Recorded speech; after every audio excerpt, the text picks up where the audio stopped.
Salut à tous, salut les bichons, bienvenue pour ce nouvel Instant Pro. Aujourd'hui, il fait froid. J'insiste encore là-dessus, il fait froid. Mais on a la chance de faire une émission sur un sujet qui va intéresser beaucoup d'artisans. Alors, vous savez que l'Instant Pro, ça s'adresse aux artisans, aux bricoleurs. Aujourd'hui, on va être un peu plus basé professionnel. On va parler d'assurance décennale. Alors, pour ça, autour de nous, on a la chance d'avoir des gens de la société April. Je suis désolé, hein, Fred, on va commencer par les dames. Je m'habitue à ça, je pense. Alors, Caroline, explique-nous qui tu es, qu'est-ce que tu fais, explique-nous tout. Eh ben, bonjour à tout le monde, hein, bonjour à tous les bichons. Donc moi je suis Caroline Clermont, je travaille au sein d'April pour développer, pour commercialiser l'offre April Construction. Donc mon but au quotidien c'est d'accompagner, de conseiller et de faire en sorte que l'expérience avec nos artisans soit bonne pour qu'ils puissent faire le bon choix pour leur assurance RC décennale. D'accord. Toi, tu es là pour filer un coup de main aux artisans qui savent Voilà. pas, par exemple, on va en revenir tout à l'heure, mais qu'est-ce que c'est qu'une décennale, à quoi ça sert, etc. Tout à fait. En gros, tu es le conseiller de l'artisan, quoi. Tout à fait. Son premier contact, hein, l'assurance décennale, c'est son outil de travail aussi. Okay. Donc, c'est un partenariat qu'on crée ensemble de confiance, gagnant-gagnant. Et toi, on peut te joindre par téléphone, du coup, on t'a pas en direct, c'est ça ? Toujours en direct. On t'a pas en agence, quoi. C'est ça que je veux dire. Pas physiquement, mais on a une ligne directe et mail aussi direct. Donc on est très disponible. Bon, écoute, ça c'est clair. À ma gauche, du coup, on a Frédéric. À ton tour de te présenter. Écoute, merci. Bonjour aux bichons. Alors, avec Frédéric Fleury, donc je suis moi le directeur du marché construction. Alors, je travaille évidemment donc avec Caroline. Donc, Caroline vend et reste au contact des entreprises, des artisans notamment.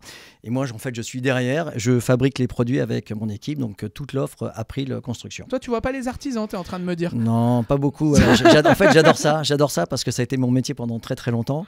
Donc voilà, j'ai une vraie vocation à travailler avec en fait ce monde-là. Je préfère d'ailleurs le monde artisan aux très grosses entreprises que je rencontrais auparavant, mais pour plein de raisons déjà personnelles, parce que c'est un peu mon histoire. Ouais, tu t'aimes bien ça, quoi. Enfin, j'adore ça. Avoir un peu les mains dedans, bricoler et tout. Je te confirme. Ok.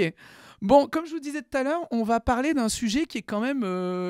Allez, je vais mettre les pieds dans le plat, qui est quand même assez problématique et compliqué pour les artisans. C'est-à-dire que quand on veut se mettre à son compte, on a tous entendu parler de décennale, de RC, plein de petits noms compliqués pour des gens qui ne sont pas de ce métier-là. Mais moi, j'aimerais bien que vous expliquiez un peu aux bichons qu'est-ce que c'est déjà qu'une assurance décennale. Parce qu'on a compris que décennale, il y avait 10 ans. Mais là-dessus, il y a plein d'a priori. Qui est-ce qui se lance là-dedans là, pour nous expliquer? Parce que c'est un peu compliqué là. Partez bien du principe que il y a des bichons qui sont pros, il y a des bichons qui sont pas pros. Il faut qu'on essaye de vulgariser le truc pour qu'ils comprennent tout, hein, parce que c'est très technique. Alors, je vais faire simple. Très clairement, l'assurance, c'est rien de sexy. Hein. C'est compliqué, mais dans notre monde, et le monde de l'assurance, notamment du BTP, c'est une assurance obligatoire. Alors, c'est pas pour nous faire vivre, hein, nous, c'est simplement parce que les artisans en ont besoin, en fait. Et je te rejoins dans la décennale, dans ce fameux... système que l'on a créé donc en 78, on couvre sur les 10 ans, mais on a plein d'entreprises qui nous disent mais moi je ne suis pas soumis à décennale, j'ai pas d'obligation sur la solidité de l'ouvrage. En ça, ils ont parfaitement raison. Mais toi, tu es plombier, très clairement, ton métier, la principale de tes garanties, c'est une garantie sur les 2 premières années. Oui. Donc ce qu'on appelle en fait le parfait achèvement. Parfait achèvement. Et en fait, voilà. Donc ça, c'est normal, ça fait partie en fait des obligations des métiers très techniques. Bon, et déjà, il y a déjà une première garantie qu'on a tous hein, quand on est entrepreneur, c'est ce fameux SAV. Donc, c'est vraiment l'année en fait qui vient juste derrière en fait la réception des travaux. L'importance de la réception, on en parlera tout à l'heure. Oui, on en reparlera là-dessus. Ouais, c'est important, c'est important. Et donc, en fait, grosso modo, à partir du moment où on met le pied sur un chantier, et quelle que soit en fait notre activité, on est soumis à décennale. Et grosso modo, c'est pas l'entrepreneur, c'est pas l'assureur. C'est pas l'expert, c'est pas le client qui vous dira vous êtes soumis ou vous n'êtes pas soumis à décennale. C'est la réalité, c'est qu'à partir du moment que vous rentrez sur un chantier, vous êtes soumis à décennale. Ça veut dire que, là, je vais essayer de résumer, ça veut dire que n'importe quelle personne qui bosse chez quelqu'un doit avoir une assurance décennale? Écoute, Quand tu prends ton véhicule, tu te dis pas je roule sur les chemins de campagne et donc comme j'ai croisé personne, j'ai pas besoin d'être assuré sur mon véhicule. On est d'accord? Ouais, Bon. c'est pas faux. Et ben, en fait, c'est la même chose pour l'assurance construction. Il n'y a pas beaucoup d'assurances obligatoires en France. Hein. Il y a 3-4 assurances obligatoires. Hein. C'est la chasse, c'est la construction, l'automobile et le quatrième, j'oublie toujours. Donc, je ne vais pas m'en rappeler aujourd'hui. Mais voilà, ça fait partie des assurances obligatoires. Donc, à partir du moment où tu rentres sur un chantier, tu dois être soumis, en tout cas, tu es soumis à décennale et ça fait partie de tes garanties obligatoires. Mais c'est sans doute même pas forcément la première garantie que je prendrais si j'étais un entrepreneur. Moi, je prendrais déjà au moins une responsabilité civile. Elle n'est pas obligatoire, celle-là? Et non, et ça c'est quand même bizarre. C'est abscon, voilà, c'est extraordinaire. Là, tu nous dis que c'est obligé d'avoir une décennale, mais que c'est pas obligé d'avoir une responsabilité civile. Ouais, et c'est totalement ridicule parce qu'en fait, le risque le plus important que vous prenez, un chantier, vous le faites pas, toi, t'es plombier, ta salle de bain, ça foire dans 3-4 ans, c'est pas grave. Il y a des assurances pour ça, on va la réparer, ça va coûter un peu d'argent, c'est sur le carnet de chèques, c'est pas important. Par contre, si tu blesses quelqu'un sur un chantier, le carnet de chèques, il y aura quelques chiffres sans doute après la virgule, et ça peut faire mal. Et donc, ce qui est important quand on voit son assureur, c'est effectivement, c'est de lui dire « je veux ma décennale, je veux être garanti en bon fonctionnement, en parfait achèvement, mais aussi je veux bien couvrir ma responsabilité civile ». Ça, c'est primordial. Parce que du coup, la décennale, elle couvre ce qu'on effectue sur le chantier, et la RC, elle couvre quoi? Elle couvre moi qui viens sur le chantier et qui, par exemple, casse quelque chose, blesse quelqu'un. Ça couvre quoi? C'est quoi la différence? En fait, c'est on va sortir de ton chantier de plomberie. On va prendre un autre cas que j'aime bien parce que voilà, on va prendre une petite surface de vente, donc un Leclerc, un Intermarché, ce que vous voulez. Et tous les autres. Ouais, voilà, tout à fait. Ouais, à l'envie. Tu poses le carrelage et le carrelage, tu dois le finir en fait le samedi parce que cet Intermarché ou cette grande surface ouvre le lundi. On livre une palette de minéral, ça fissure tout le carrelage, impossibilité d'ouvrir ton magasin. Donc le lundi matin, on te dit tu n'ouvres pas, donc perte d'image. Ouais. Tes clients qui viennent, parce qu'en plus c'est des champions du monde, les grandes surfaces, pour dire ah ouais mais alors là par contre là on est mort. Là. Donc mes clients ils repartent, ils sont malheureux, ils ne reviendront plus. J'ai toute la publicité que j'ai faite pendant des mois qu'il faut me rembourser. J'ai mes salariés qui sont qui voulaient absolument travailler, etc. Donc, oui, parce qu'ils avaient vraiment envie d'y aller ce matin. Ils attendaient que ça, c'était la vocation de leur vie. Voilà, tu vois. Ils te font payer le poisson, la viande, etc. Et là c'est voilà, on aligne. C'est le manque à gagner tu dois payer le manque à gagner. C'est ça. Et imaginons que j'ai fait la réception, donc je suis déjà en décennale. Mais grosso modo, ça va me coûter que le carrelage a changé. C'est cher, mais c'est pas si cher que ça. Par contre, tout le reste, ce qu'on va appeler les immatériels, les matériels, c'est ça qui va coûter. Et ça, c'est pas obligatoire. Et non. Et c'est là où il faut être vigilant et y avoir un contrat d'assurance qui tienne la route. Ok, alors déjà, les bichons, écoutez bien ce qu'on vient de dire, parce que je le savais pas. Moi, je pensais que c'était l'inverse. Je pensais que la responsabilité civile était obligatoire et que la décennale n'était pas obligatoire selon ce qu'on faisait comme travaux. Alors déjà, là, t'as cassé le truc, quoi. Pardon, je suis désolé. Non, mais voilà, donc ça veut dire décennale obligatoire du moment qu'on fait des travaux, et la RC, je pense que ton exemple était assez concluant. On va dire qu'elle n'est pas obligatoire, mais qu'elle l'est quand même. Voilà, actuellement, un entrepreneur qui n'a pas de responsabilité civile... Ouais. Bah nous, typiquement, tu vois, quand on voit de jeunes entrepreneurs qui se rapprochent de Caroline, la première chose qu'elle leur dit, c'est prenez au moins ça. Ouais. Si vous avez encore un doute sur la décennale, prenez au moins un contrat de responsabilité civile pour être tranquille. Après, c'est le choix de chacun, mais au moins ça. Mais voilà, qu'on soit auto-entrepreneur, parce que là aussi, je vais mettre les pieds dans le plat tout de suite. C'est-à-dire qu'on soit en SARL, en EURL, en SAS, en SASU ou en auto-entrepreneur, la décennale est obligatoire. On est d'accord ? On est bien d'accord. Bon, ouais, non mais parce qu'on entend souvent les auto-entrepreneurs qui disent moi j'ai pas besoin de décennale, etc. Voilà, la décennale elle est pour tout le monde, c'est pas facultatif quoi. Dès que vous êtes sur une activité principale exercée, immatriculée auprès de la Chambre des métiers de l'artisanat, vous êtes soumis à décennale. Et je rajouterais même que si on avait un biais, s'il existait un biais dans la loi pour faire autrement, très clairement, des grosses boîtes comme, on peut les citer, comme Eiffage, Bouygues, etc., qui ont des pléthores d'avocats et de juristes bien plus étoffés que nous, ils auraient déjà trouvé ce biais-là. Si ces gens-là préfèrent payer des millions de primes d'assurance à leur compagnie d'assurance, c'est pas pour enrichir leur compagnie d'assurance, c'est qu'ils n'ont pas le choix. Donc, si ces boîtes-là le font, imaginez qu'effectivement, tu as parfaitement raison, un auto-entrepreneur, comme un artisan, il a cette obligation et il ne peut pas passer au travers. Ouais, mais enfin, c'est important parce qu'il y a beaucoup de particuliers, je dirais pas enfin si, je vais le dire, qui se font avoir sur ce genre de choses parce que l'auto-entrepreneur est moins cher, il n'a pas de TVA, il a d'autres avantages qui font que par rapport à la précarité de son entreprise, voilà, mais en tout cas l'assurance est obligatoire. Ça, c'est un truc, vous êtes en droit d'exiger, du coup, en tant que particulier, une responsabilité décennale, non, mais une décennale, oui, mais pas une responsabilité civile. Non. Voilà. Après, ton artisan ou ton auto-entrepreneur qui ne s'assure pas, pour moi, il a 2 risques. Alors, le risque, c'est un risque pénal, évidemment, puisque c'est une obligation. Bon, ça, il y en a beaucoup qui disent, ouais, de toute façon, je vais passer au travers les gouttes. OK, ouais. dont acte. Et le deuxième risque, pour moi, le plus important, c'est qu'il se retrouve face à un client qui dit, mais pas de décennale, moi, je ne te paye pas. Hein. Et légalement, moi, tant que tu ne me donnes pas ta décennale, si je ne te paye pas les travaux terminés, c'est dommage.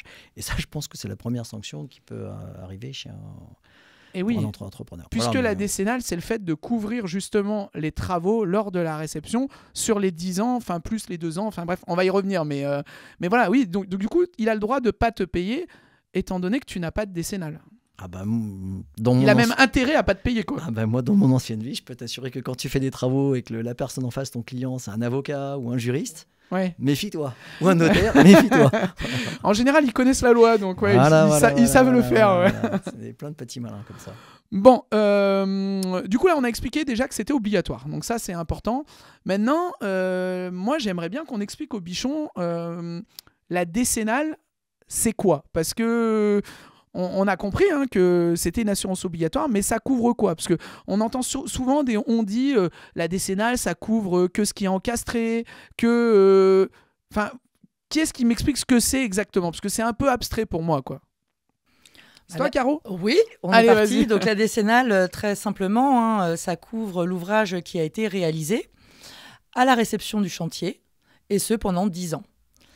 Voilà.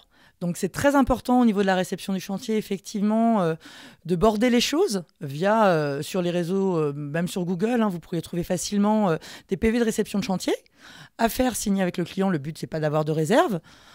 Avoir tout le temps, bien sûr, aussi un devis, une facture qui correspondent à tout ce qui a été effectué, car il faut qu'un formalisme soit bien tenu et bien clair. Donc, quand il y a des ajouts par le client, modifier le devis, bien que ça corresponde après à la facture finale. Ok. Ça, c'est important, que le formalisme soit bien respecté. Et puis, elle intervient, cette décennale, pendant les 10 ans à livraison, si la solidité de l'ouvrage est mise en cause ou si la destination finale de l'ouvrage devient impropre. Oula, alors là, c'est technique, là. Alors, vas-y, Fred. Et ça c'est important, parce que souvent, en fait, on nous dit, oui, mais moi, dans mon métier, j'interviens pas sur la solidité de l'ouvrage. Ouais, un peintre, ce qu'on disait tout à l'heure, par exemple, un peintre, quoi. C'est effectivement la peinture en intérieur, en décoration, ça tient pas la maison. Ça va pas faire tomber les murs, on est d'accord. Vous faites un revêtement textile par terre, évidemment, ça tient pas la maison, ou en tout cas l'immeuble. Ok, ça j'en dis ce qu'on vient pas. Et de dire la décennale pour quelqu'un comme ça, effectivement, on peut se poser des questions. En revanche, il y a un autre élément qu'évoquait Caroline, c'est l'impropriété à destination. Alors, qu'est-ce que c'est que cette bizarrerie? Grosso modo, c'est vous faites un chantier et votre client final vous dit ouais, mais moi je peux pas utiliser l'ouvrage. Alors, on va prendre un truc très simple. Vous faites de la peinture chez toi, dans ton salon, ça s'écaille, et je te dirais à la rigueur, c'est de l'esthétique. Oui, je peux toujours l'utiliser, quoi. Voilà, tu peux toujours l'utiliser. Vous refaites la même peinture et c'est chez un dentiste, au-dessus dans son salon, ça s'écaille. Enfin, non, pas dans son salon, où il y a des types qui ont la bouche ouverte comme ça, c'est ça. Et on peut avoir une impropriété à destination, c'est-à-dire qu'en fait, il ne peut pas travailler. Donc, il va dire, voilà, j'ai un usage, c'est quasiment propre, mais ce n'est pas suffisant. Ok. Ce que je te disais tout à l'heure, nous, j'ai eu le cas il y a quelques années, on a eu des revêtements textiles, donc des revêtements vinyles par terre dans un hôpital, donc avec des salles blanches et qui s'étaient décollées, donc avec potentiellement en fait de la poussière qu'on pouvait pas nettoyer. On a fait fermer le couloir. Il a fallu déplacer en fait les malades qui étaient donc dans ces salles blanches, et ça a coûté une blinde. Alors qu'en fait, grosso modo, le vinyle, c'est le même que l'on pose chez nous. Donc voilà. Ouais, puis c'est le truc sur lequel on marche, où on se dit que ça a pas trop de répercussions, quoi. Voilà, tu fais tes plombiers chauffagistes, tu poses un chauffage chez un particulier, ça marche moins bien chez moi. Au pire, tu me diras, mettez un pull. Je mettrai un pull. Voilà. Oui, sauf qu'à l'hosto, ça remet pas, c'est pas une impropriété à destination. Tu as des endroits où si tu es à moins de 15 degrés, on te dira non, là, c'est juste pas possible. Eh ben, bien sûr. Et une crèche, par exemple, ou un truc comme ça. C'est ça. C'est l'obligation de résultat Tout un à peu fait. qu'on a sur certaines choses. Quoi. Exactement. Mais voilà, donc du coup, on casse un peu le mythe. C'est pas que ce qui est encastré.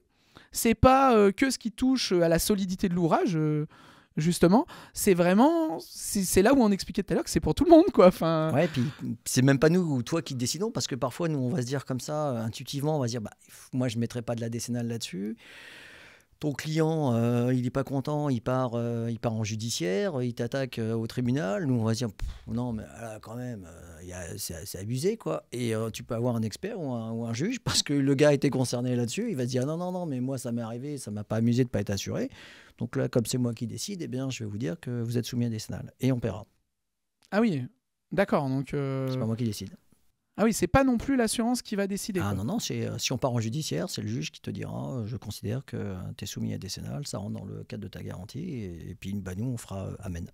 Ok, et si je suis pas assuré que j'ai pas d'assurance décennale, parce que là on parle d'obligations, etc., mais l'artisan qui a dit, comme tu disais tout à l'heure, comme celui qui roule sans assurance, qui dit moi j'ai pas de décennale, si y a un problème, qu'est-ce qui se passe? Je sais pas, ta voiture est neuve.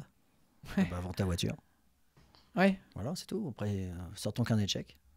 Ouais, tu payes toute ta poche. Ah ouais, puis on te fera appeler article 700 pour rembourser les frais d'avocat, les frais d'expert, etc. Et puis voilà. Ouais, donc il faut quand même faire attention à ça. C'est-à-dire que c'est pas... je vais pas parler de montant, parce qu'une assurance décennale, je suppose que selon la taille de l'entreprise, du chiffre d'affaires, ça peut...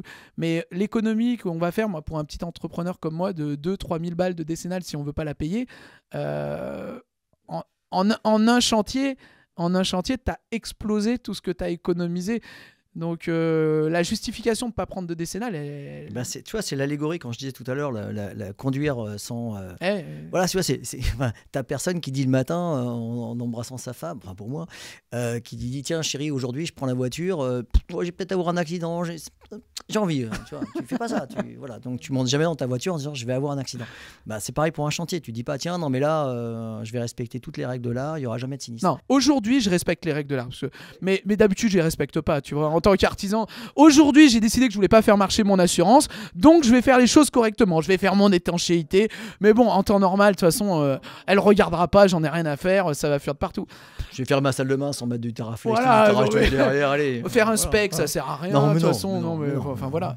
Mais ouais, mais là on rigole depuis tout à l'heure, mais il y a vraiment des gens en fait qui se rendent pas compte de ça, c'est-à-dire que ça vous viendrait pas à l'idée, comme tu dis, de rouler sans assurance. Eh ben, les gars, quand vous êtes artisan ou quand vous êtes entrepreneur, n'allez pas sur les chantiers sans avoir une assurance décennale. C'est passer par Pierre-Paul Jacques, April, peu importe. Ce que je veux dire, c'est que il vous faut une assurance. Voilà, n'allez pas sur les chantiers sans assurance, parce que les risques, ils sont vraiment, vraiment très importants, quoi. Oui, à mon avis, c'est jouer à la roulette russe avec dans un barillet en mettant 6 balles sur 5. Ouais, voilà. Où tu disais en plus que on a du pénal, il y a des amendes financières, c'est du pénal. Enfin, c'est vraiment, c'est hors la loi, quoi. Enfin, oui, voilà, puis, point barre. Tu t'exposes tu te poses en fait à te retrouver tout seul avec ton client, quoi. Donc. Bon. Et je vais rebondir sur ça en demandant à Caroline, parce que j'ai compris que c'était toi du coup qui gérais la relation avec les artisans. Moi, je suis artisan, par exemple, je viens de me mettre à mon compte, je viens de créer mon entreprise. Alors déjà, où est-ce que je te trouve ? Enfin, toi, oui. où est-ce que je vous trouve ? Physiquement, j'ai pas besoin de connaître ton adresse, ton numéro, tu vois ce que je veux dire. Mais où est-ce que je vais vous trouver ? Parce que vous, chez April, vous êtes plus spécialisé d'ailleurs dans la branche April Construction, c'est ça, si je dis pas de bêtises, pour le bâtiment ? Nous, voilà, on développe une offre April Construction. Donc, on est disponible par différents canaux, donc aussi bien par le web, en tapant sur Google sur pro.april. Voilà, sur différents leviers à ce niveau-là. Pareil, il pourrait y avoir avec des courtiers de proximité. Hein. On a un réseau très étendu de courtiers, à hauteur de 6000 courtiers en France, sur le réseau national. Et donc, par rapport au web, on communique avec aussi un numéro direct. où ils peuvent nous contacter, ou sinon via formulaire, où on les recontacte après Parce que vous êtes dans la journée. Vous êtes courtier en assurance, en fait. On est courtier grossiste. Voilà, parce tout à fait. Voilà, c'est ça, il faut le préciser pour les bichons par rapport à une assurance, je ne sais même pas comment on les appelle, des agents d'assurance. Des mutuelles, tu dis. Des mutuelles. Ouais. Vous êtes courtier, c'est-à-dire que le but du jeu, vous avez différents prestataires avec qui vous travaillez, ou c'est différents prestataires qui bossent avec vous. C'est dans quel sens? Tu vois ce que je veux dire? Oui, avant tout, rappelons qu'est-ce qu'est un courtier grossiste. En fin de compte, on conçoit, on distribue et on commercialise une offre d'assurance qu'on essaye de personnaliser par rapport aux besoins de nos clients finaux, donc avec des partenaires assureurs porteurs de risques. Cette offre, nous, après, en courtier grossiste, donc on a une offre qu'on commercialise en direct, via les artisans du bâtiment sur tout le secteur national. Et aussi, justement, on a un réseau de courtiers qui sont aussi nos partenaires intermédiaires, qui commercialisent notre offre. Et on a 6000 courtiers qui la commercialisent au niveau national. Donc, le consommateur, l'artisan, en fin de compte, par rapport à ses besoins, il peut très bien aller chez son assureur de proximité, s'il a besoin de contact physique, comme si pour lui toute la manière d'être dématérialisé ou de parler au téléphone ou par mail lui suffit, il peut aussi le faire, on va dire. On a adapté ces deux canaux. Que vous avez les deux canaux, c'est-à-dire que vous avez la partie, comme tu dis, dématérialisée, où moi, j'ai pas envie de m'enquiquiner avec un agent d'assurance. Je vais sur le site April, on me donne un numéro de téléphone, je vous contacte, je vais tomber sur quelqu'un comme toi qui répond aux artisans au téléphone. Et après, cette personne-là, elle m'est attribuée en tant que pro, c'est-à-dire que j'aurai des relations avec toi.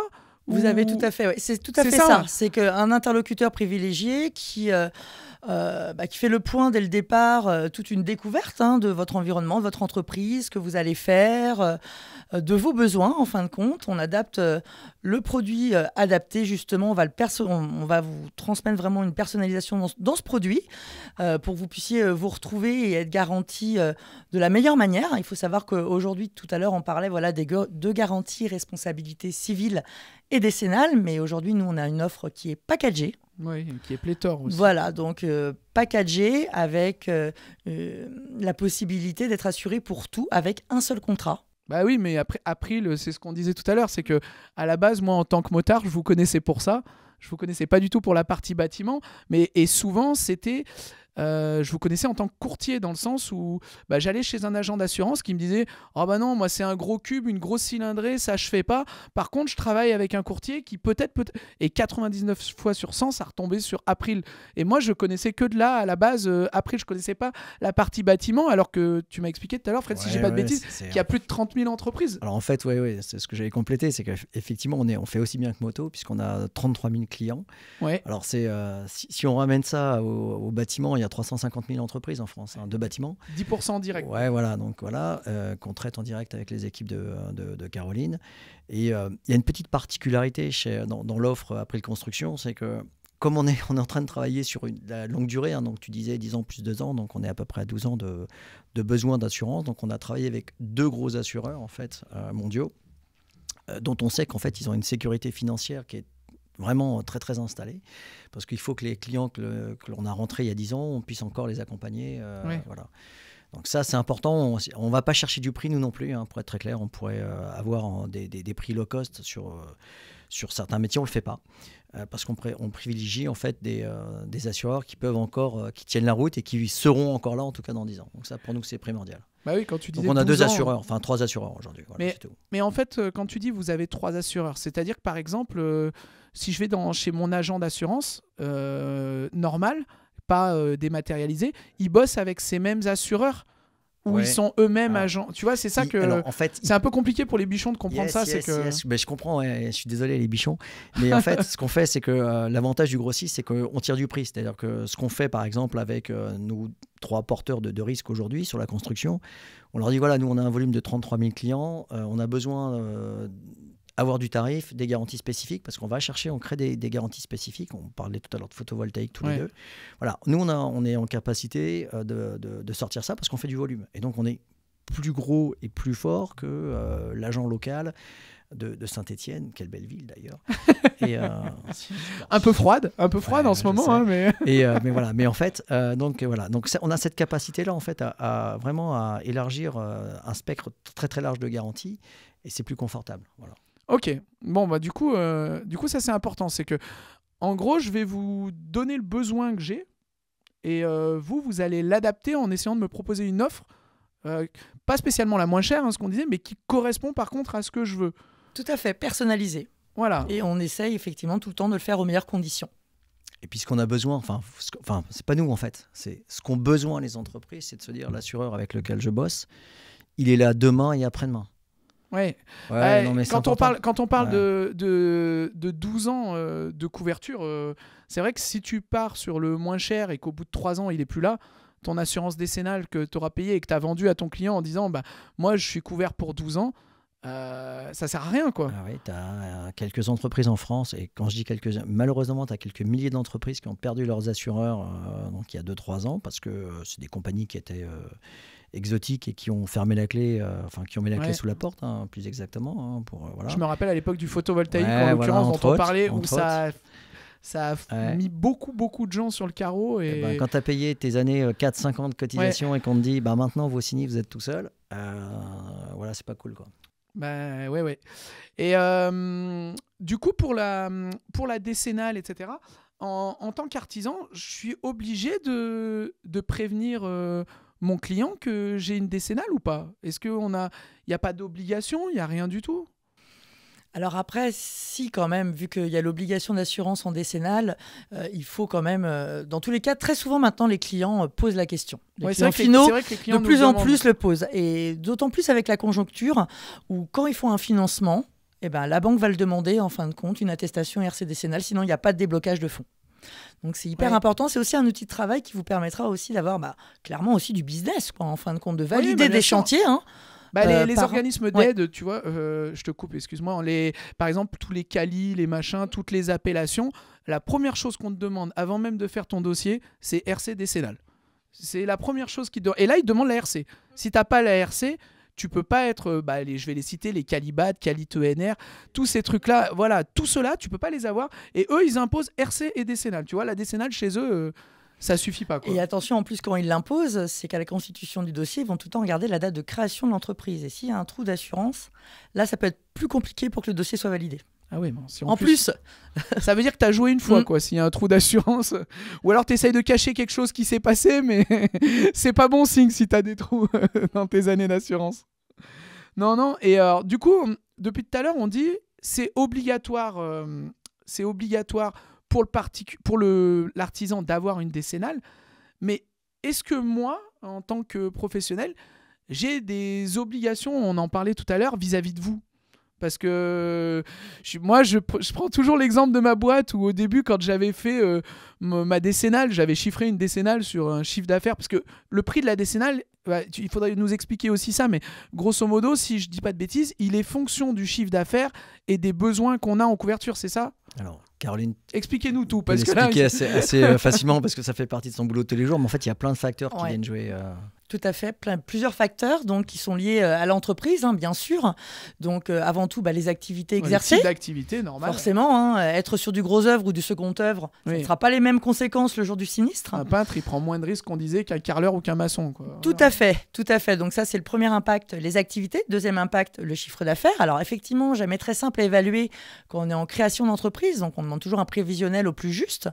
Mais effectivement, plus il y a de chiffres au plus juste, en tout cas c'est un prévisionnel, un prévisionnel au plus juste, mais au cas où, voilà, on va plus penser des fois fourchette basse, pas pessimiste, mais que fourchette haute, qui ferait monter la cotisation et payer une cotisation d'assurance, alors que derrière, effectivement, il n'y aura pas une régularisation dans l'intérêt, on va dire, du client. Malheureusement, c'est ça. Mais bon, ça fait partie du jeu. Ouais. Et d'où l'importance. Tu parlais effectivement quelles sont tes obligations, toi, vis-à-vis de ton assureur, ou l'inverse d'ailleurs, l'obligation de l'assureur envers son client.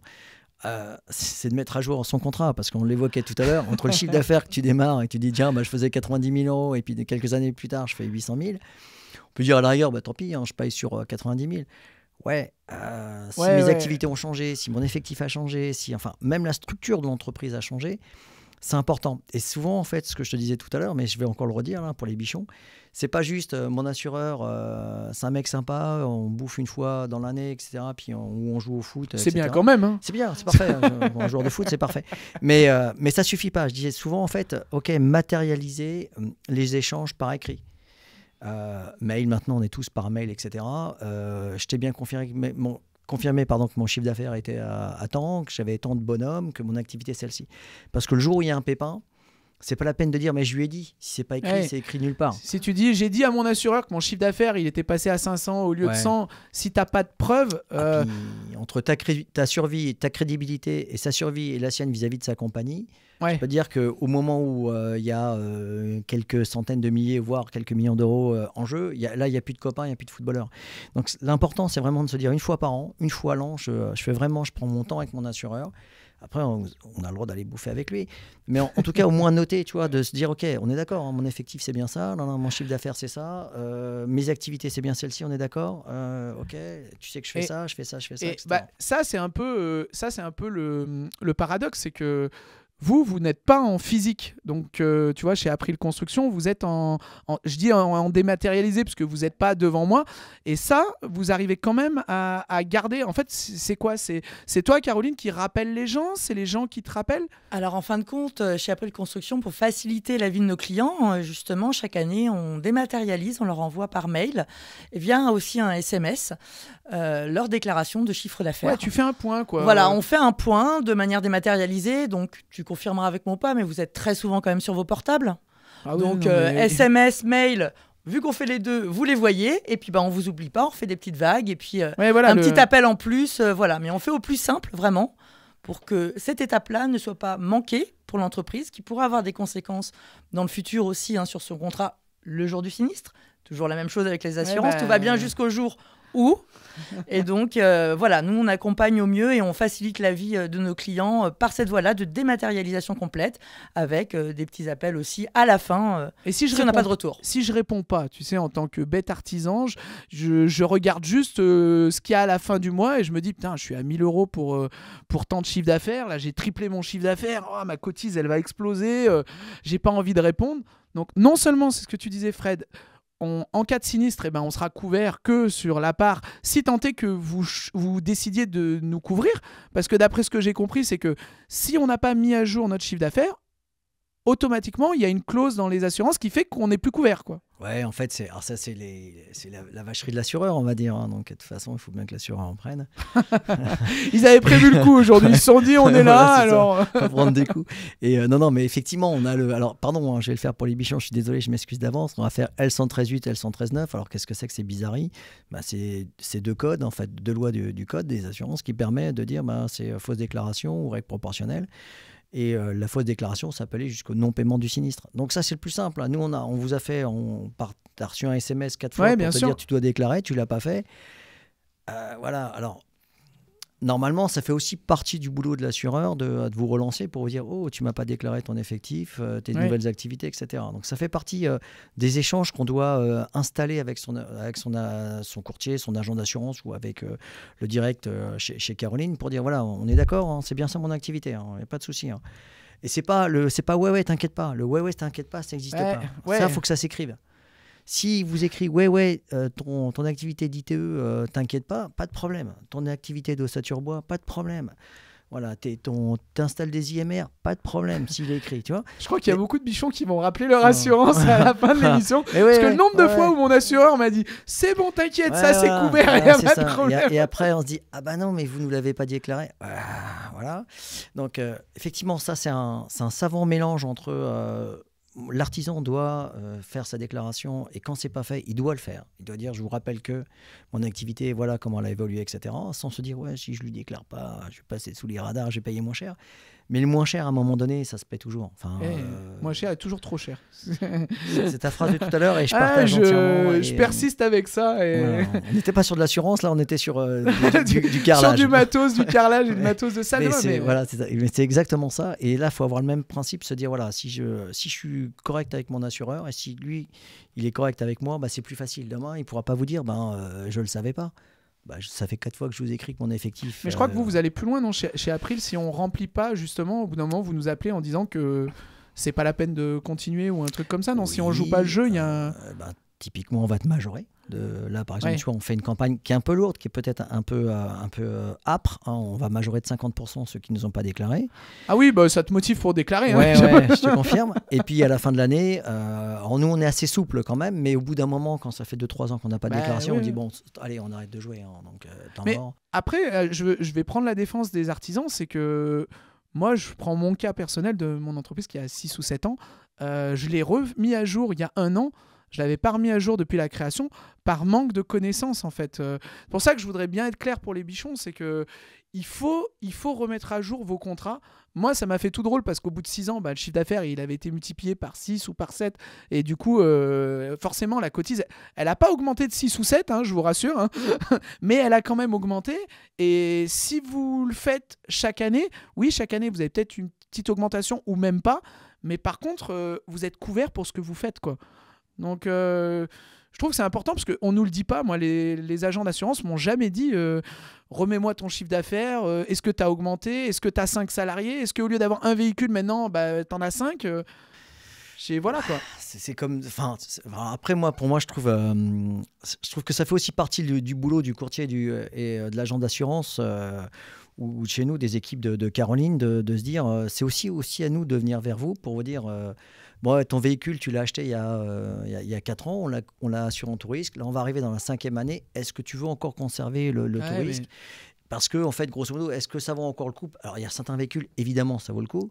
Il y en a d'autres, ça mérite. C'est pareil en assurance construction. C'est juste qu'on sache un petit peu où on est, quoi. Ça revient un peu à ce qu'on disait tout à l'heure en off, avant le début de l'émission, où je te disais que moi, j'estimais que les banques, les assurances, tu vois, fallait pas hésiter à changer, mais que en pro, à l'inverse, en tant qu'artisan, moi, le prix, c'est important, mais au bout d'un moment, ce qui devient important, c'est la relation que tu as avec ton assureur en face, parce que l'assureur que tu vas avoir en face de toi, c'est lui qui va être maître du sinistre, de ce qu'il n'y a pas, etc. Et je trouve que le fait que la relation soit longue sur l'assurance professionnelle est super importante et valorisante pour l'artisan aussi, quoi. Parce que tu te dis, écoute, lui, je le connais. Alors, comme tu disais, les restos, les machins, tout, peu importe. Mais je connais la personne, je sais qu'elle connaît mon activité et je sais qu'elle connaît mes problèmes. Si on va prendre un cas concret, je suis un bichon, je veux changer. Là, je vous ai écouté aujourd'hui, j'ai envie de passer chez April. Comment je fais ? Parce que là, on est au mois de décembre. Alors, qui est-ce qui nous explique comment on résilie, comment on fait quoi ? Parce que ça aussi, alors, même si ça a changé avec les lois Lagarde, je sais pas quoi, truc muche, c'est la hantise et le calvaire de tout artisan, je vous le dis. La paperasse, déjà, on n'aime pas trop ça en général, mais alors changer d'assurance, il y a combien d'artisans qui sont encore chez leur assureur depuis 30 ans, qui n'en sont pas contents, mais qui ont juste la flemme de s'en occuper, quoi. Oui, je m'y colle en fait. L'assurance RC décennale, voilà, c'est une assurance professionnelle qu'on ne peut pas résilier à n'importe quel moment. Ah, voilà. Alors déjà, la garde, donc, machin, on l'oublie. La loi Hamon. La loi Hamon plus, effectivement, on l'oublie. Donc effectivement, c'est toujours à date d'anniversaire par contre, mais 2 mois avant la date d'anniversaire où il faut envoyer un préavis. En fait, il faut respecter ce préavis-là et envoyer une lettre commandée accusé réception. Ok, souvent c'est janvier, donc ça veut dire octobre, quoi. Année civile, 1er janvier, donc 31 octobre au plus tard. Donc il faut savoir que nous, chez April, ce service-là, on le met à disposition de nos clients, on s'occupe de leur résiliation. Ah, ça veut dire que moi, je peux t'appeler et te dire, je suis chez un tel, j'ai envie de changer parce que le devis que vous m'avez fait me correspond, etc. Tout à fait. Vous chargez de la résiliation automatiquement. À votre place. C'est un service en plus justement pour vous faire gagner du temps et vous simplifier la vie. Tu vois, pour les rois de la procrastination, là, c'est pas mal. Ça. Champion du monde. Alors après, il y a d'autres motifs de résiliation effectivement en dehors de l'échéance. Tu peux résilier en fait ton contrat d'assurance à partir du moment où tu as une augmentation de prime. Oui. Ça, dehors de l'évolution de ton chiffre d'affaires. Si ton chiffre d'affaires évolue, on te dira c'est normal, voilà. Mais si on te met une majoration en fait au-delà souvent des indices, eh bien tu peux résilier à ce moment-là. Après donc ça peut se faire plutôt en début d'année. Voilà, on va dire la période de décembre, janvier va être celle-ci. Après, il y a d'autres moments dans l'année, c'est notamment sur l'aggravation de risque. Tu vois, on parlait tout à l'heure de photovoltaïque, alors parce que ça, c'est un petit peu voilà, c'est parfois l'hydra de tête. Ouh, mon Dieu, je fais du photovoltaïque. Ouais, ça et la Donc, géothermie. Tu ouais, vois, géothermie, dans mon ouais. métier, c'est les Ouais. deux trucs où les assureurs ils partent en courant en général. Alors, en ce moment, tu as l'ITE là, qui arrive à Ah oui. font les ballons. Là, où, les assureurs, ITE, c'est ouh, mon isolation Dieu. par l'extérieur, c'est C'est ça? ça, ouais, tout à fait. Où là, c'est oh mon Dieu, faut pas y aller. Puis toutes les techniques nouvelles, TNC, etc. Mais si ton activité change, tu peux dire à ton assureur, voilà, moi mon risque est différent. Est-ce que tu l'assures? S'il dit bah non, ça j'assure pas. Dans ces cas-là, tu peux résilier pour un refus en fait de t'accompagner dans ton activité. Alors ça se génère dans le temps, c'est-à-dire que c'est pas du jour au lendemain, mais c'est dans le mois. C'est-à-dire que tu le fais le 1er mars, le 31 mars, tu as quitté ton assureur et tu étais ailleurs. Ok, juste parce qu'on a une nouvelle activité en fait qui n'est pas couverte par l'assurance. Que lui veut pas assurer, typiquement, voilà, tout à fait. Ok, alors ça, je connaissais l'histoire de l'augmentation, comme pour les forfaits de téléphone ou etc., ou les abonnements Internet, mais je savais pas qu'en fait, en fonction de ce qui n'était pas couvert, il pouvait y avoir un motif de résiliation, quoi. Si, ça nous arrive d'avoir des clients d'ailleurs qui vont sur des activités sur lesquelles on n'est pas. Et donc, on leur dit, ben voilà, on t'accompagne parce qu'on ne va pas les laisser tout seuls. Et donc, on les accompagne jusqu'à la limite. Tant qu'ils n'ont pas trouvé un assureur, on leur dit, OK, on vous accompagne. Mais on leur dit, à un moment donné, si vous avez une solution ailleurs, chez un autre assureur, eh bien, on coupe les ponts. Et parfois même, ça nous arrive d'ailleurs d'essayer de trouver des solutions en dehors de nous-mêmes pour essayer de trouver une solution pour que nos clients ne se retrouvent pas sans rien, quoi. Voilà. D'accord, ok. C'est pas le mieux, mais on le fait. Voilà, oui, bah après, c'est sûr que le client, il est mieux quand il est chez vous, bien entendu, comme tout le monde. Après, c'est pas grave. Au moins, il se dit, bon, bah voilà, je quitte April, mais... ils m'ont filé un coup de main. Et puis si demain, j'ai ma moto... Client content, il revient. Naturlich. Mais non, mais voilà. Mais là, c'était très clair. Ce que je voulais aussi qu'on explique, c'est la procédure, parce que ça fait souvent peur. C'est-à-dire que moi, quand j'ai un sinistre sur mon chantier, qu'est-ce que je fais? Est-ce que j'appelle tout de suite mon assureur en disant c'est ma décennale, tu vois, j'appelle qui, je fais quoi, comment ça se passe? Moi, quand il y a un sinistre, la première chose, souvent ce que je dis aux entrepreneurs, c'est allez, on se calme. La première chose qu'il faut faire, c'est on ne se panique pas et on se déplace, on va aller voir le client. Le pire que puisse faire un artisan, c'est de se dire ouais, je suis garanti en décennale, mon chantier est terminé, je ne veux pas aller revoir mon client, etc. Ça, c'est le pire. Parce qu'en fait, le client, allez, si on reste sur ton métier, la plomberie, il y a une petite fuite, mais légère, c'est pas grand-chose, hein, c'est 3 gouttes d'eau, mais voilà, ça l'inquiète, ou il y a un robinet qui fonctionne un peu moins bien. Si vous le laissez sans intervenir, que va faire votre client? Il va regarder ailleurs. Et là, il va dire ah, le carrelage est mal collé. Non. Et ça va partir, en fait, ça va monter dans les tours. Voilà, c'est assistance juridique en général, et ça part dans tout le tralala. On s'en sort plus, là. Alors que si vous intervenez, normalement, c'est votre job, c'est du SAV. Alors après, le SAV, normalement, c'est dans la première année, mais de temps en temps, même quand il y a un sinistre, y compris de nature décennale, déplacez-vous. Parce que le meilleur regard, c'est le vôtre, et c'est vous qui direz à votre assureur, ouais, non mais là, ok, c'est parti, là, c'est mort, là. Enfin, il y a un sinistre. Et puis souvent, en tant qu'artisan, on peut arranger la chose plutôt que de faire marcher son assurance. On connaît, moi, je prends en cas de plomberie chauffage, je bosse avec un carreleur, je bosse avec un peintre. J'ai fait une fuite, ça a inondé derrière. Je fais venir le peintre, il va m'arranger sur un chantier et ça fait pas de déclaration d'assurance. Et souvent, on arrive à s'arranger comme ça. Mais il faut aussi, c'est important ce que tu disais, c'est que le client, il ait le réflexe de contacter son artisan avant de contacter son assurance. Parce que souvent, c'est « Oh, ça y est, je me suis fait escroquer, j'appelle mon assurance, etc. » Tu vois. Et c'est dans les deux sens. Il faut que l'artisan se déplace, mais il faut aussi que le client ait le réflexe d'appeler l'artisan. Ouais, parce que le pire pour nous, pour les assureurs, et quand je dis pour nous, c'est collectivement, toi, moi, c'est le client qui au final se dit personne ne bouge pour moi, j'ai pas d'informations, d'ailleurs y compris de l'assureur parce que je l'ai alerté que l'autre il a pas bougé, l'assureur, hein, donc voilà, il n'a pas fait son job. Et ce qu'il va faire, c'est qu'il va faire une déclaration, on va partir en judiciaire, et là c'est le pire, parce que quand on part en judiciaire, on maîtrise plus rien, donc ni nous ni vous, là c'est expert, blabla, et là en fait c'est la planche à billets qui tourne, et c'est à notre détriment. Alors que si l'entreprise intervient, l'artisan, je dis bah ok, là il n'y a pas grand chose, je répare, je peux pas parce que là il y a un sinistre et ça va au-delà de ma capacité même financière, c'est-à-dire que l'assureur il est là pour prendre des coups aussi pour vous. Je déclare mon assureur, on a une expertise, on regarde ensemble, moi je propose la réfection ou pas si j'ai les moyens de le faire, payé par l'assureur. Hein. Oui, bien sûr. Mais tu vois, on trouve un truc. Mais c'est surtout pas laisser pourrir le dossier. Parce que laisser pourrir un dossier, il n'y a rien de pire.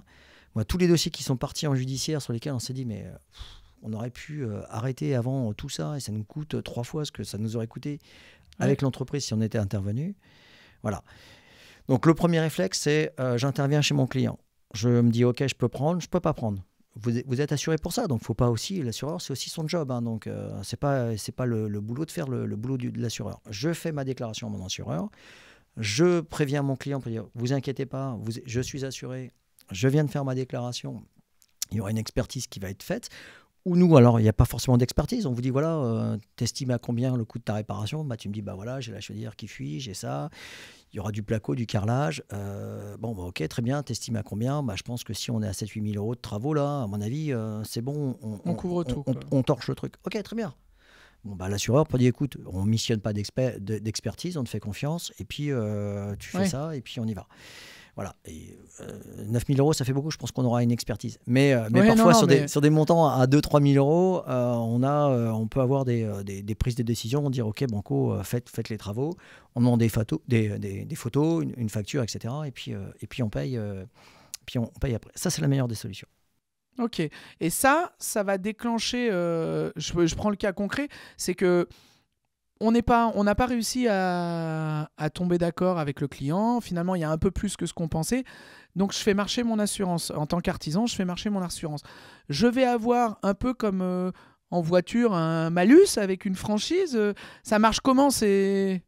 Alors, en fait, c'est compliqué à répondre pour ça, pour un truc très simple. C'est qu'en fait, ça va dépendre de plein de facteurs. Je te dirais, nous, ce qu'on n'aime pas les assureurs, hein, parce que l'assureur, il a plein de qualités, mais c'est pas un aventurier, pour être très clair. Ouais. Donc, le gars, si tu as plein de sinistres, même des petits sinistres, souvent on me dit, ouais, mais c'est des petits sinistres. Ouais, mais la fréquence, les assureurs, ils n'aiment pas.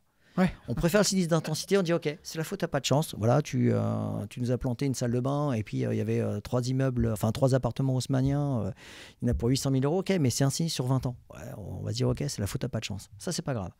Ce qu'on n'aime pas, c'est les petits sinistres. La récurrence, donc, ça vous plaît voilà, pas? Ouais, tout à fait. Ouais, parce qu'on se dit petit sinistre aujourd'hui, demain, si c'est gros sinistre, on aura la même fréquence. Et ça, honnêtement, ça nous fait pas rêver, quoi. Oui, après, vous n'êtes pas une association caritative non plus, hein, comme toutes les entreprises. Ouais. Le but du jeu, c'est pas de rembourser des sinistres en permanence. Ça, je pense que les bichons peuvent le comprendre. Voilà. Donc ça, après, effectivement, tes sinistres, ça aura un impact à un moment donné sur ta prime. Tu déduis ta franchise. Et puis après, on regarde en fait ce que tu payes. Alors, faut pas dire, ouais, mais je vous ai payé 5 ans d'assurance à 2 000 € par an, voilà, ça fait 10 000. Là, j'ai un sinistre de 8 000, donc waouh, super, vous gagnez encore de l'argent. Non, parce qu'en fait... les 2000 €. On voit l'assureur qui a déjà eu les réflexions de l'artisan qui dit ça fait 10 ans que je paye, j'ai jamais eu de problème, vous pouvez bien prendre un sinistre une fois. T'as vu tout ce que je t'ai donné? Tu fais ouais, t'as raison sur le principe. Mais sauf que ça, c'est Caro qui les a au téléphone. C'est ça, ouais. Les 2 000 € que je t'ai versés, que tu m'as donné la première année, donc il y a 5 ans, moi je vais devoir les tirer au moins 10 ans. Donc là, si t'en as bouffé, si t'as déjà tout bouffé, il me reste plus rien. Donc c'est pas comme ça que ça marche. Mais après, effectivement, ça fonctionne malgré tout un peu comme ça. On regarde en fait la masse des primes, on regarde par rapport au sinistre, puis après on dit voilà, potentiellement ça peut augmenter tes primes. Et là, mon sinistre, que j'ai fait ma réception ou que j'ai pas fait ma réception, ça va changer ou pas? Parce que tout à l'heure on parlait de réception, là je suis passé un peu vite, mais si j'ai réceptionné mon chantier, ça va pas avoir les mêmes conséquences, je suppose, d'après ce que vous disiez, que si je l'ai pas réceptionné, c'est ça? Je te confirme. Alors, encore une fois, je suis désolé les bichons, mais on appelle ça, vous êtes gardien de la chose. Tant que la réception n'est pas prononcée, vous êtes le gardien de la chose. Alors je vais te citer mais attends. Ouais, tu vas voir. J'ai cité un cas. un cas qui m'est arrivé, un gros sinistre. Alors on était en VRD, hein, donc sur un petit Intermarché ou un truc comme ça. Et on a une entreprise. Je suis désolé. Il y a beaucoup d'Intermarchés chez toi. Voilà. Et si tu veux, donc l'entreprise de VRD fait les VRD autour de cette surface là. Donc il finit le vendredi soir. Il doit faire la réception le vendredi soir.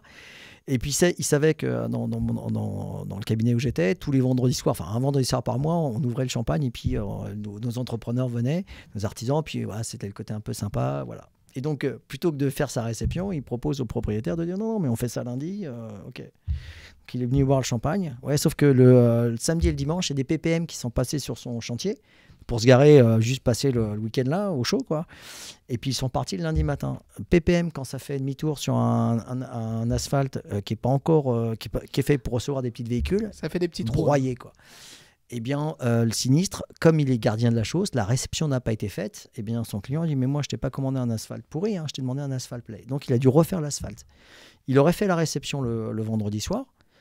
Il y avait transfert de la propriété de la chose au propriétaire. Puis il dit « Mon garçon, c'est pas mon problème. Moi, je t'ai donné un ouvrage livré avec la réception vendredi soir. Maintenant, ce qui s'est passé samedi et dimanche, c'est pas mon problème. Tu veux que je refasse ? Nouvelle facture, je te refais le truc. » Voilà, donc la réception, c'est hyper important. Ouais, c'est ce que tu expliquais tout à l'heure, c'est que la décennale, elle commence à courir une fois que la réception est prononcée. Tout à fait, donc, à la réception du chantier. Ça veut dire si je pousse le bouchon jusqu'au bout, si je fais pas de réception, ma décennale, elle couvre jamais. Non, elle ne démarre pas en fin de compte. C'est le point de départ donc, de en fait, je paye une décennale pour rien. Si je fais jamais de réception de chantier. Alors si, parce que tu peux avoir ce qu'on a... En fait, tu as plein de réceptions. Tu as une réception papier, c'est l'idéal. C'est ce que pousse Caroline. Et quand elle dit « va sur Internet, tu as ce qu'il te faut, etc. » Et honnêtement, c'est du velours parce qu'il y a un document... c'est tout rempli, je suis d'accord. Et puis tu as un document qui est contresigné par les deux parties. Le chantier, vous êtes content ? Ouais, je suis super content. Tu signes, toc, il n'y a pas de réserve. Hop, c'est terminé, réception. Après, ce qu'on appelle, tu as la réception tacite. Oui, tu payes. Tu as payé ta facture, quoi. Ouais, le paiement de la facture vaut en fait réception. Mais ça joue, ça se fait souvent et ça marche quand même. 100% de la facture réglée vaut réception. Okay. Après, tu as la réception judiciaire où là, le client n'est pas content, tu n'es pas content et on dit on demande à quelqu'un d'autre de faire la réception pour nous. Et c'est un expert qui vient et qui dit ok, je note les éléments sur la réception, etc. C'est pas l'idéal, mais ça peut arriver. Le mieux, c'est de la faire avec son client. En plus, je vais vous dire un truc, quand vous finissez votre chantier, la plupart du temps, vos clients sont contents. Enfin, c'est 80... le but du jeu. C'est le but du jeu. On est d'accord. On peut pas satisfaire tout le monde, mais le but du jeu, c'est que tes clients ils soient contents de ton boulot. T'as 1% de clients qui queenent parce qu'il y a toujours un truc qui leur va pas. Mais la réalité, c'est que 99% des clients, ils sont contents quand le chantier est terminé. Bon, si tu as un document pour dire on est d'accord, le carrelage vous convient, non, l'eau là-dessus, la vasque magnifique, les parois de douche extraordinaires. Le client me dit ouais, toc, il signe. Hop, réception, il est propriétaire de la chose. On passe en décennale. Et là, la décennale commence à ce moment-là, d'accord ? Oui, tout à fait. Au moment de la livraison du chantier et puis pour vous, de la facturation, en fin de compte, parce que c'est à ce moment-là que vous facturez aussi finalement. Donc en général, vous avez tout intérêt aussi à finir votre chantier pour aussi être réglé, quoi. De toute façon, le solde, dans le général, c'est quand c'est fini. Mais ouais, je veux dire, c'est important, en fait, d'expliquer le déroulé parce que moi, je le faisais pas bien. J'hésite pas à le dire. C'est super important. C'est-à-dire que on présente vous avez un chantier chez quelqu'un, vous présentez lors de votre devis votre décennale pour rassurer le client. Vous faites votre chantier, tout le monde est content, vous signez une réception et là, les assurances commencent à couvrir, quoi. C'est vraiment, il y a des ordres à respecter, quoi. Oui. Alors moi, je te dirais quand même que l'année de parfait achèvement, donc vraiment l'année qui suit la réception, normalement, c'est pas l'assureur d'intervenir. C'est ce qu'on appelle le SAV pour vous, donc le service après-vente. Normalement, s'il y a une réparation... C'est qu'un an, c'est pas 2 ans, ça ? Non, c'est 1 an. D'accord. Et en fait, si tu veux, pour ça... alors, pourquoi on dit que ça commence à la réception ? Et Caroline a parfaitement raison. C'est parce que si tu veux pas intervenir, si ton client ne veut plus te voir, oui, ce qui est possible, ça peut arriver. Que tu as cessé ton activité. Enfin, tu as plein d'entreprises qui te disent voilà, moi je cesse mon activité, je change de boulot, etc. Donc là, l'entreprise n'existe plus, il faut bien que quelqu'un intervienne. Et donc l'assureur, en fait, se substitue à l'entreprise pour faire cette année de parfait achèvement. Alors, quand tu existes et que tu ne veux plus intervenir, que ton client ne veut plus te voir, souvent les assureurs, ce qu'on fait, on dit attendez, normalement, ce n'est pas nous de le faire, on va le faire pour vous, mais on va, par exemple, doubler votre franchise. Oui. Tu as des entreprises qui prennent des marchés qui sont à Saint-Étienne ou à Lyon et qui prennent des chantiers chez moi à Tours. Bon, c'est vrai que si tu dois intervenir pour changer 2 joints à 300 ou 400 km d'ici... Il vaut mieux payer ta franchise 2 fois, c'est pas grave. Voilà, c'est ça. Donc, voilà. Donc ça arrive. Mais normalement, c'est pas à nous. Donc là, l'assureur se substitue à toi. Mais normalement, c'est à vous dans la première année. Du coup, depuis tout à l'heure, on parle des décennales, etc. Moi, ce que j'aimerais savoir, c'est que en tant qu'artisan, là, on parlait de marché. Si je prends des sous-traitants pour mon marché, j'ai 2 entreprises de sous-traitance parce que j'ai pas, comme on disait, c'est trop loin. J'ai pas envie d'aller jusqu'à Clermont pour faire le chantier. Je prends une entreprise de Clermont qui fait le chantier. Je dois, moi, en tant que pro, leur demander leur décennale ou c'est la mienne ? Comment ça se passe ? Explique-nous. Alors déjà, par rapport à la sous-traitance, il y a 2 manières de sous-traiter. Alors là, tu me parlais de confier en sous-traitance, parce que pas le temps ou alors trop loin. Et une offre globale derrière pour le client. Donc, tu as du portefeuille en client et tu veux les conserver et suivre tout ça. Donc, parfait. Par contre, effectivement, tu as l'obligation d'assurance déjà d'une sur les activités que tu confies en sous-traitance. Parce qu'il ne faut pas oublier que toi, derrière, c'est toi qui vas facturer le client final. Donc, ça sera mon assurance. En premier lieu, parce que sur ton attestation d'assurance décennale, effectivement, les travaux que tes sous-traitants vont réaliser pour toi, d'abord, tu t'y engages parce que tu valides derrière ce type de travaux-là que tu fais réaliser par une autre entreprise.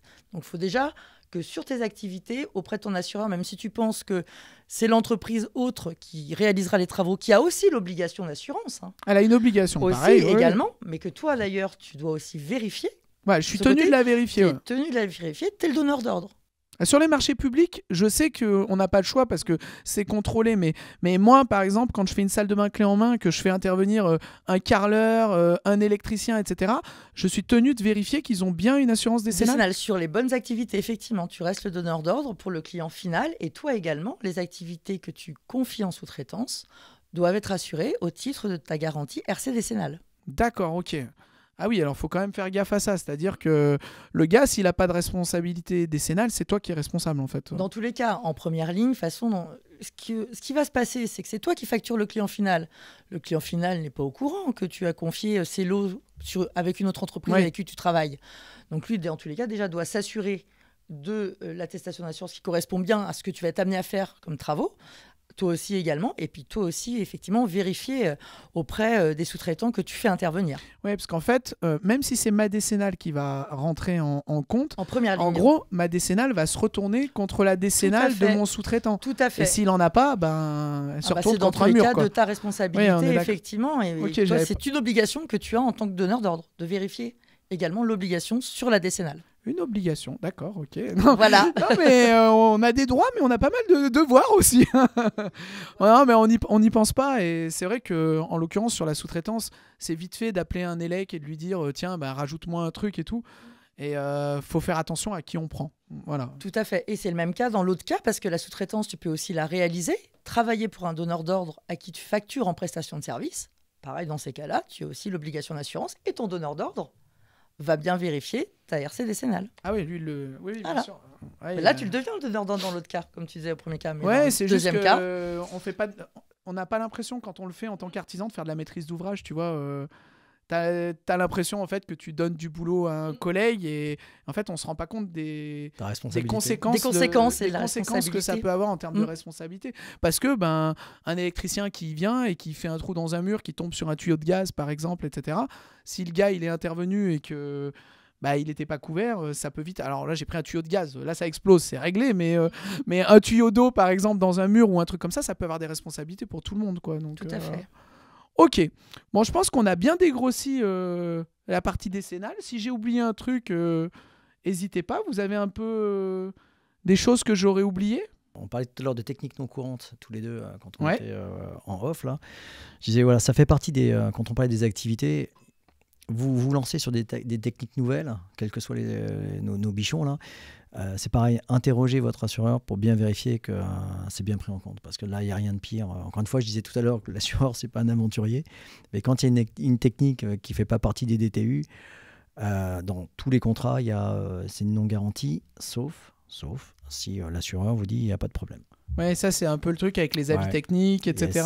Où les fabricants nous disent c'est sous avis technique. Ouais, mais le fabricant il s'en fout. Lui il te dit il peut même te donner une garantie de 25 ans. Hein. C'est pas lui qui pose, donc c'est toi qui pose. Et quand il y aura un pépin, il te dira c'est la faute du poseur. Ok, d'accord, super. Ok. Bon, ça fait. Faites gaffe, quoi. Moi qui aime bien avoir des nouveaux matériaux et utiliser des nouveaux produits, il faut faire attention, toujours contacter son assurance avant, quoi. Ouais, puis il y a plein de produits qui sont maintenant sous avis. En fait, on a ce qu'on appelle les ETN, les techniques nouvelles. Il y avait avant le pass innovation vert, donc il n'y a pas de problème. Les assureurs accompagnent. Avec le CSTB, c'est vachement bien foutu. Mais juste, interrogez votre assureur pour être tranquille, quoi. Ok. Bon, du coup, on a bien parlé de l'assurance décennale. On a parlé beaucoup de sinistres depuis tout à l'heure quand même. Je veux aussi rappeler que l'assureur, il n'est pas là que pour les sinistres. Il est là aussi, comme on disait, pour vous accompagner. et pour accompagner les bichons tout le long de l'année et tout le long de la durée de vie de l'entreprise.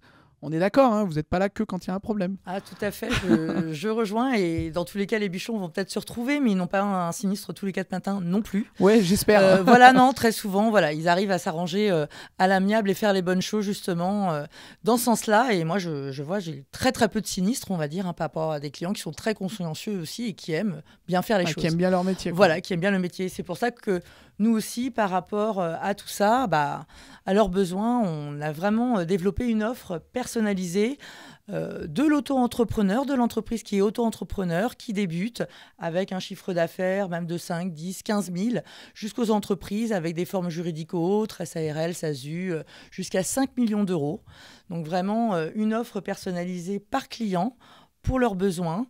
Que ça soit adapté au quotidien. Et puis, on est là aussi pour les accompagner dans le suivi de leur contrat, comme on a pu en parler tout à l'heure, les évolutions d'activité, de chiffre d'affaires, et remettre à jour les choses pour que ça soit le plus cohérent possible. Ça, c'est ce qui vous différencie, par exemple, chez April, d'une April Construction, d'un autre assureur ?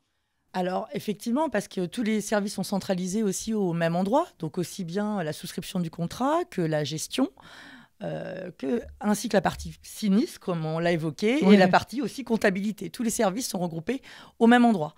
Également, on a développé une plateforme de services, donc Probat Service, pour faciliter l'accès à différents sites et interlocuteurs que l'artisan aurait besoin, donc comme Bacassia, tout ce qui est Ecodrop aussi. Donc Bacassia, c'est des matériaux de seconde main. Ecodrop, c'est la collecte de déchets. Ecodrop, on les avait reçus. Ouais, c'est l'entreprise de collecte avec des sacs, des bennes sur mesure sur le chantier.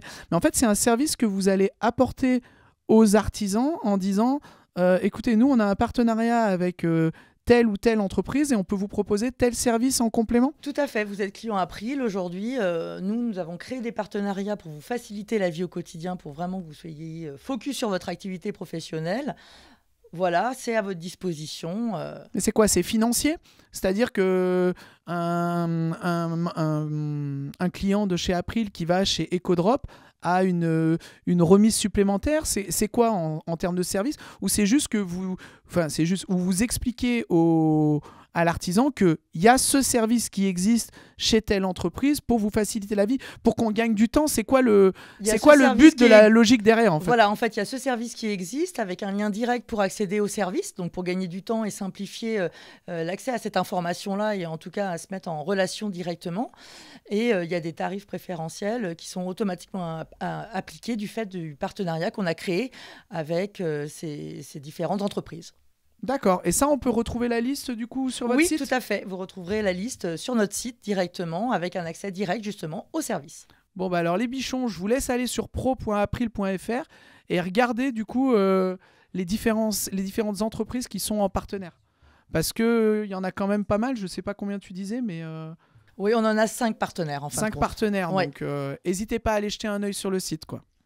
Et pareil, pour nous différencier aussi, l'attestation d'assurance RC décennale hyper sécurisée avec un QR code embarqué, donc qui sécurise vos clients et vous en même temps également. Ça veut dire quoi ? Ça veut dire que je peux intégrer, moi, en tant qu'artisan, un petit QR code sur ma facture ou sur mon devis et les clients peuvent vérifier que j'ai une assurance, c'est quoi ? Alors après, il faut effectivement le laisser sur l'attestation d'assurance, mais c'est un QR code qui montre en temps réel la validité de l'assurance. Ah, c'est pour dire que c'est pas une fausse, c'est pas Pas une fausse, ça la certifie, qui montre en fait. l'authenticité et la bonne validité du contrat, parce que des fois un contrat peut être résilié pour des raisons XYZ. C'est qu'une présomption d'assurance comme une carte verte. Mais Oui. au moins ça sécurise le fait que votre contrat est bien en cours, qu'il y a une vraie authenticité. Et oui, parce que c'est ça vrai peut que faire la différence. N'importe quel artisan peut prendre sa décennale d'il y a 3 ans, changer la date et dire au client je suis couvert, quoi. C'est vrai que les bichons, ne le faites pas, mais on Non, a mais bien sûr, malheureusement beaucoup de déclarations comme ça où Non, en mais- fait les compagnies nous demandent est-ce que votre attestation est bonne ? Et parce que le QR code a bougé et on leur dit on vérifie et effectivement de temps en temps on s'aperçoit que Ok, donc vous le certifiez en gros, Ouais. l'assurance, ouais. l'assurance du professionnel, quoi. C'est une vraie sécurité pour votre client final. Pour dire, voyez, en plus, vous pouvez, donc avec le QR code, vous êtes certain que mon attestation, elle est bonne et je ne l'ai pas fabriquée avec mes enfants hier soir. Et on l'embarque aussi de manière dématérialisée, hein, Frédéric, par rapport à l'application, on va dire, via le wallet. Vous pouvez en permanence avoir votre attestation d'assurance disponible. Ok, ça veut dire que sur mon téléphone, comme ma carte fidélité McDo ou Pierre-Paul Jacques, je sors ma RC et ma décennale et je la montre au client. Avec le QR code à l'intérieur. Tout à et fait. Est-ce qu'on peut pousser le bouchon sur ce QR code justement? Parce que ça serait pratique pour les artisans de pouvoir... Parce que souvent, vous savez, en bas des factures ou des devis, on marque RCS, machin. Est-ce que ce QR code, on pourrait pas l'intégrer sur un devis ou sur une facture pour que n'importe qui puisse aller directement et dire, voilà, il y a une décennale, il y a une... tu vois? Alors, ça fait partie des sujets qui sont embarqués à la direction métier. Donc c'est des projets. Ouais. Ok. Ouais, mais ça, c'est des choses effectivement sur lesquelles on imagine demain en fait justement ça, parce que je pense qu'il faut sécuriser.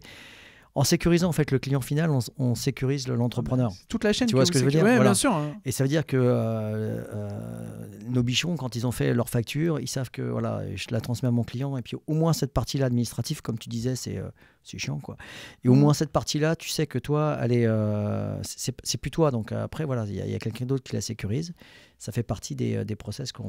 moi, ça, j'y verrais vraiment un gros avantage, honnêtement, en tant qu'artisan, à la fin de mon mail, par exemple, d'avoir un QR code avec ma décennale qui est directement accessible et n'importe qui peut vérifier que je suis bien assuré pour ce que je fais, quoi. Quand tu envoies ton mail avec ton attestation, de toute manière, comme sur l'attestation, comme le disait Caroline, tu as le QR code, ton client, avec son téléphone, il vérifie et puis ça. Oui, c'est juste que le QR code est moins, tu vois, c'est un peu moins lourd que de mettre un PDF avec ton truc.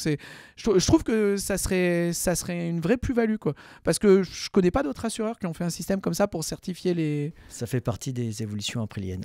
Ça, c'est quoi? C'est un retour des artisans qui vous ont dit, des artisans ou des pros qui vous ont dit, ou c'est une logique de développement en disant... Aujourd'hui, on voit bien qu'on a la difficulté qu'ont les assureurs, mais même, je dirais un peu tout le monde, c'est que c'est tellement facile aujourd'hui de faire des défauts. Mais c'est facile, c'est d'une facilité... C'est assez extraordinaire. Et donc, on a besoin à un moment donné de tous de sécuriser pour se dire, voilà, les documents que j'ai, ils sont bons. Parce que, voilà.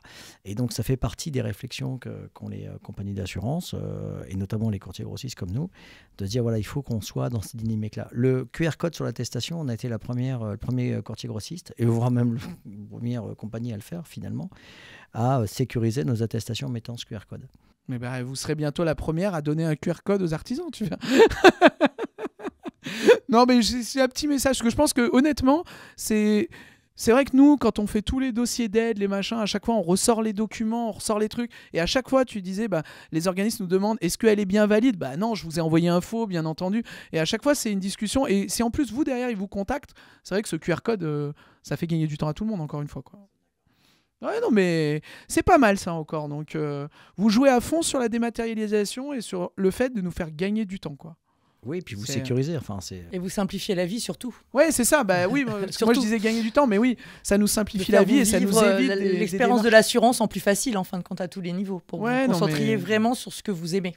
Et parfait. Votre métier. Là, c'était clair. C'est quoi là? C'était parfait là, Caro.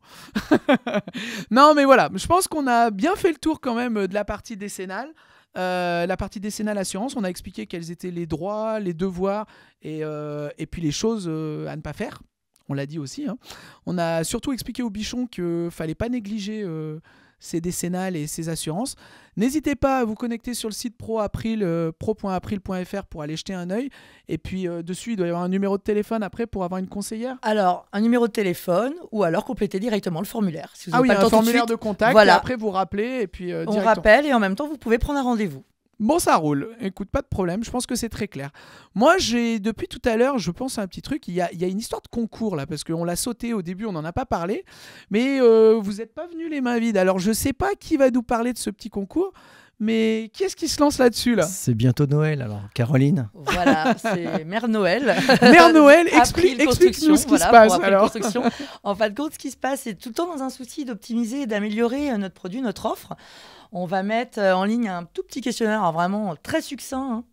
Ok. Quelques petites questions. N'ayez pas peur les bichons, non, on vous envoie pas un truc de 10 minutes. Non, d'accord ? Quelque chose de très très court, en quelques clics, quelques minutes, c'est fait.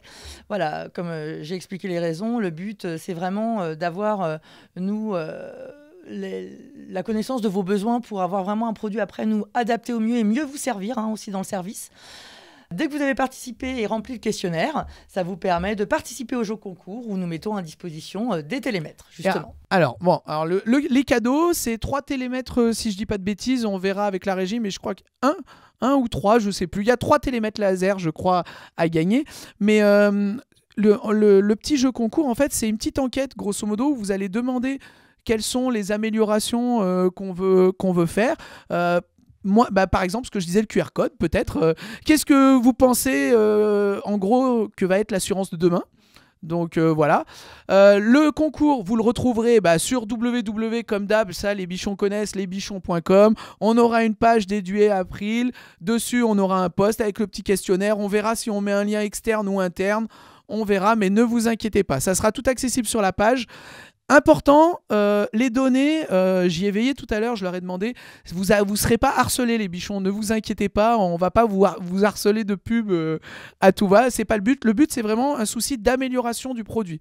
Voilà, donc ils proposent, comme on disait tout à l'heure avec Fred et avec Caro, des solutions qui sont vagues, on peut couvrir une multitude de besoins, mais ils ont besoin de savoir aussi, eux, qu'est-ce qu'on aimerait, quoi. En gros, c'est vraiment qu'est-ce que c'est que l'assurance de demain pour vous, quoi. Voilà. Et moi, le petit QR code, je remets une petite goutte là-dessus. Je vous jure que ça peut être pas mal. J'irai remplir le questionnaire moi aussi. C'est pas pour le télémètre parce qu'on m'a bien dit que j'avais pas le droit de participer au concours de toute façon. Mais je remplirai quand même l'enquête. Voilà. Bon, écoutez, moi, je suis super content de vous avoir reçu. Je trouve que vous en êtes bien tirés pour une première. Merci beaucoup, et merci aux bichons qui vont nous regarder aussi. Les bichons nous regardent en général le lundi matin.